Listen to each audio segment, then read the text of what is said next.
Assalamualaikum warahmatullahi wabarakatuh. Salam sejahtera bagi kita semua. Pembelajaran SD Kota Semarang semakin hebat. Jumpa lagi dengan Ibu Nia ya anak-anak. Bagaimana kabar anak-anak hari ini? Tetap sehat dan semangat belajar ya. Untuk menjaga kesehatan, jangan lupa pesan Ibu.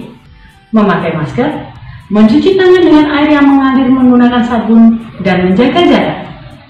Sebelum mulai pembelajaran, mari kita berdoa terlebih dahulu. Berdoa dipersilakan.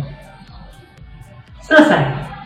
Pada kesempatan ini, Ibu akan menyampaikan materi tema 7, peristiwa dalam kehidupan, subtema 1, peristiwa kebangsaan masa penjajahan, pembelajaran 3 dan 4. Tujuan pembelajaran menjelaskan sistem tanam paksa pemerintahan kolonial Belanda, menyajikan informasi penting dari teks narasi sejarah secara lisan dan tulis, menggunakan aspek apa, di mana, kapan, siapa, mengapa, dan bagaimana. Menjelaskan berbagai perlawanan terhadap pemerintahan kolonial Belanda di berbagai daerah, mengetahui peristiwa-peristiwa sejarah pada masa awal pergerakan nasional, menyebutkan peristiwa-peristiwa seputar Sumpah Pemuda 1928, menyebutkan faktor-faktor yang membedakan suku bangsa satu dan yang lain. Berbagai kebijakan pemerintah kolonial telah menyengsarakan rakyat Indonesia. Salah satunya sistem tanam paksa yang dilaksanakan pemerintah kolonial Belanda. Apakah sistem tanam paksa itu? Dan apa pengaruhnya terhadap kehidupan rakyat Indonesia? Silahkan anak-anak perhatikan bacaan berikut ya. Sistem tanam paksa pemerintah kolonial Belanda. Pada masa kepemimpinan Johannes van den Bosch, Belanda memperkenalkan sistem tanam paksa. Penduduk dipaksa menanam kopi untuk diserahkan kepada pemerintah kolonial. Pelaksanaan tanam paksa banyak terjadi penyimpangan. 1. Jatah tanah untuk tanaman ekspor melebihi 1/5 tanah garapan. 2. Rakyat tidak sempat mengerjakan sawah dan ladang sendiri. 3. Rakyat yang tidak memiliki tanah harus bekerja melebihi 1/5 tahun. 4. Waktu pelaksanaan tanam paksa melebihi 3 bulan. 5. Setiap kelebihan hasil panen tidak dikembalikan kepada rakyat. 6. Kegagalan panen menjadi tanggung jawab rakyat atau petani. Akibat penyimpangan pelaksanaan tanam paksa tersebut antara lain, banyak tanah terbengkalai sehingga panen gagal. Rakyat makin menderita, wabah penyakit merajalela, bahaya kelaparan, dan rakyat mengungsi ke daerah lain untuk menyelamatkan diri. Tanam paksa mengakibatkan aksi penentangan. Salah satu tokoh Belanda yang menentang sistem tanam paksa adalah Douwes Dekker dengan nama samaran Multatuli. Dia menentang tanam paksa dengan mengarang buku berjudul Max Havelaar. Dia mengusulkan langkah-langkah untuk membalas budi baik bangsa Indonesia sebagai berikut. A. Pendidikan atau edukasi. B. Membangun saluran pengairan atau irigasi. C. Memindahkan penduduk dari daerah yang padat ke daerah yang jarang penduduknya. Transmigrasi. Dari bacaan tersebut, anak-anak bisa menjawab peta pertanyaan berikut ini. Sebelum menjawab pertanyaan, Ibu akan menjelaskan tentang kata tanya dan fungsinya. Apa digunakan untuk menanyakan benda, hal, dan binatang? Siapa digunakan untuk menanyakan orang? Kapan digunakan untuk menanyakan waktu? Berapa digunakan untuk menanyakan jumlah? Di mana digunakan untuk menanyakan tempat? Bagaimana digunakan untuk menanyakan keadaan atau cara? Mengapa digunakan untuk menanyakan alasan atau sebab? Peristiwa apa saja yang dilakukan oleh rakyat Indonesia? Anak perhatikan tokoh-tokoh dari beberapa daerah yang memimpin perlawanan terhadap Belanda. Sultan Hasanuddin dari Makassar, Sulawesi Selatan, yang terkenal dengan julukannya Ayam Jantan dari Timur.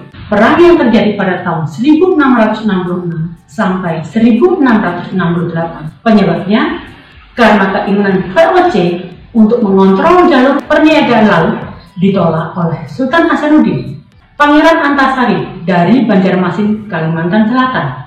Perlawanan terjadi karena rakyat Banjar tidak suka dan tidak setuju dengan merajalelanya Belanda dalam menguasai perkebunan dan pertambangan yang ada di Kalimantan Selatan. Bentuk perlawanan rakyat terhadap Belanda mulai berkobar sekitar tahun 1859. Patimura dari Maluku. Patimura yang mempunyai nama asli Thomas Matulasi memimpin perlawanan rakyat Maluku di Pulau Saparua pada tahun 1817 dengan menyerbu benteng Dorset.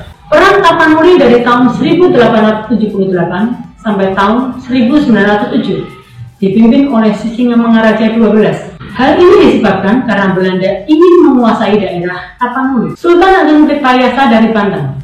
Perlawanan yang terjadi pada tahun 1651 sampai 1683 disebabkan karena VOC menerapkan monopoli perdagangan yang merugikan Kesultanan Banten. Perang Diponegoro yang terjadi pada tahun 1825 sampai 1830. Hal yang menjadi sebab khusus perlawanan Pangeran Diponegoro adalah adanya rencana pembuatan jalan oleh Belanda yang melalui makam leluhur Pangeran Diponegoro di Tegalrejo, Silas Papare dari Papua. Perlawanan disebabkan karena ingin menyatukan Irian Barat dengan Republik Indonesia ketika Irian Barat berada di bawah kekuasaan Belanda. Faktor penyebab gagalnya perjuangan bangsa Indonesia dalam mengusir penjajah yaitu perjuangan bersifat kedaerahan. Perlawanan tidak dilakukan secara serentak, masih bergantung pada pimpinan. Kalah dalam persenjataan. Belanda menerapkan politik adu domba, divide et impera. Berdasarkan pengalaman tersebut, kaum terpelajar berjuang dengan cara yang lebih modern, yaitu menggunakan kekuatan organisasi. Masa pergerakan kebangsaan dibedakan menjadi 3 masa, yaitu masa awal atau perkembangan pergerakan nasional. Salah satu organisasi yang besar pengaruhnya terhadap pergerakan nasional adalah Budi Utomo. Pemerintah RI menetapkan tanggal berdirinya Budi Utomo diperingati sebagai Hari Kebanggaan Nasional. 2. Masa awal radikal tahun 1920 sampai 1927-an. Perjuangan disebut masa radikal karena pergerakan-pergerakan nasional pada masa ini bersifat radikal atau keras terhadap pemerintah Hindia Belanda. 3. Masa moderat tahun 1930-an. Organisasi-organisasi pergerakan Indonesia menggunakan taktik kooperatif atau bersedia bekerja sama dengan pemerintah Hindia Belanda. Sejak dirintisnya organisasi yang bersifat nasional, Budi Utomo, terdapat macam-macam organisasi pemuda. Untuk menggabungkan semua organisasi kedaerahan menjadi satu kesatuan, mereka mengadakan Kongres Pemuda Indonesia. Kongres Pemuda Indonesia 1 berlangsung di Jakarta pada tanggal 30 April sampai 2 Mei tahun 1926. Kongres Pemuda Indonesia 2 berlangsung di Jakarta pada tanggal 27 sampai 28 Oktober. Kongres Pemuda Indonesia 2 mengambil keputusan menerima lagu Indonesia Raya ciptaan W.R. Supratman sebagai lagu kebangsaan Indonesia, menerima Sang Merah Putih sebagai bendera Indonesia.